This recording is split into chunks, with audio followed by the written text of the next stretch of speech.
Welcome to the Naked Photographer. Today's video is part 2 of our 4-part series on the basics of exposure. Today we're looking at shutter speed.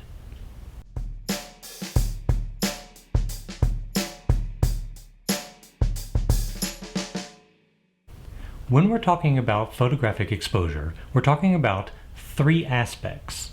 Sensitivity, which is controlled by your film speed or ISO, duration, which is your shutter speed, and intensity, which is the aperture.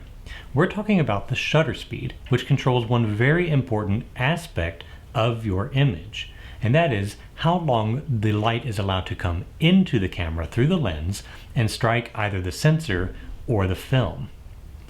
Now there is a mechanism inside the camera that blocks light from passing through the lens to your medium. This is called the shutter. This lens has a large shutter right in the middle. These cameras have much smaller mechanisms that block the light here. And this shutter can be controlled to have different increments of time, such as 1 second, or we can change it to perhaps a 1/15 of a second, or even faster, depending on what the shutter has available. What this does is control the amount of time that light passes through. And time is a very important aspect for photography. Now, of course, having less time means less light is coming in and therefore a darker picture, versus longer time, which allows more light and a brighter picture. But that can be controlled with 2 other aspects. So really, the creative control is what kind of motion occurs during that time. For example, if I set this to my fastest speed, which is, for this particular shutter, 125th of a second, not much can occur but in that amount of time. I can't do a lot of motion. On the other hand, if I set this to 1 second, I'm able to do a lot of motion in that amount of time. And some cameras, such as these, can even go as long as 30 seconds. Imagine how much motion occurs within 30 seconds. I've been talking for a few minutes. My entire face would have been blurry had I done a 30-second long exposure. Now, when it comes to photographic exposure, all of our controls are in what's called one-stop increments. For the shutter speed, we are looking at fractions based on 1 second. So every stop either doubles the amount of light that comes in or it cuts it in half.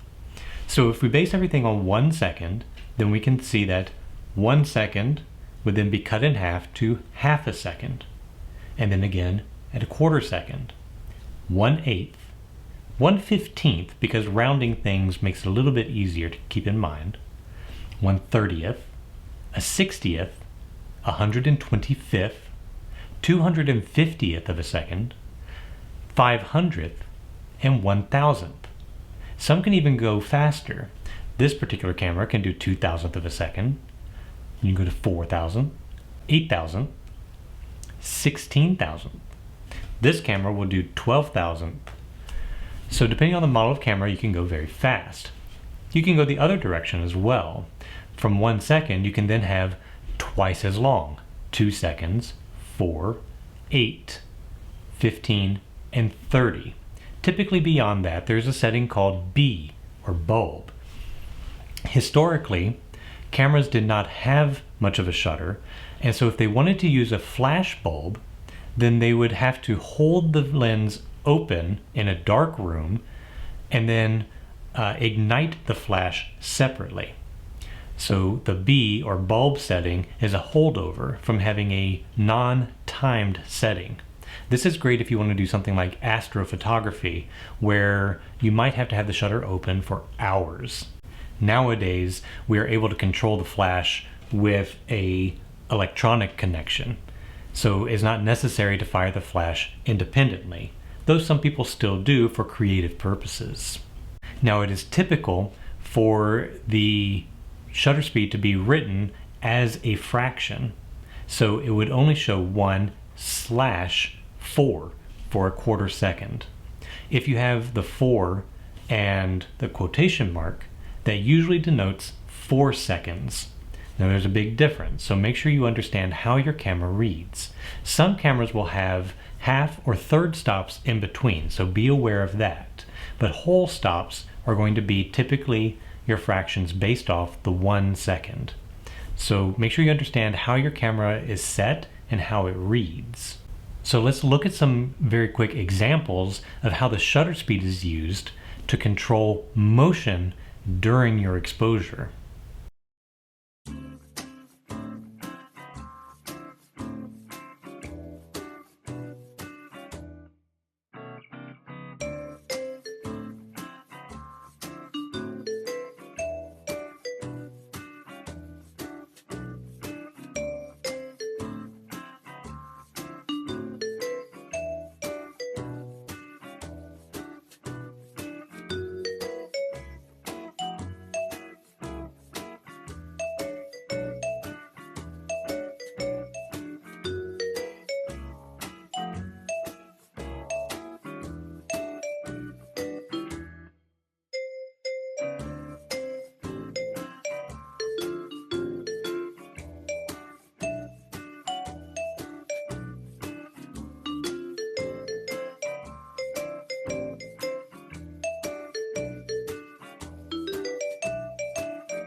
Shutter speed is fairly straightforward.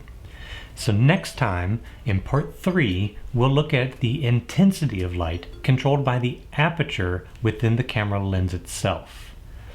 Thank you for watching. Please like, comment, and subscribe, and we'll continue on to part 3 of this 4-part series. Part 4, putting all 3 of these together to determine the correct exposure for your photograph.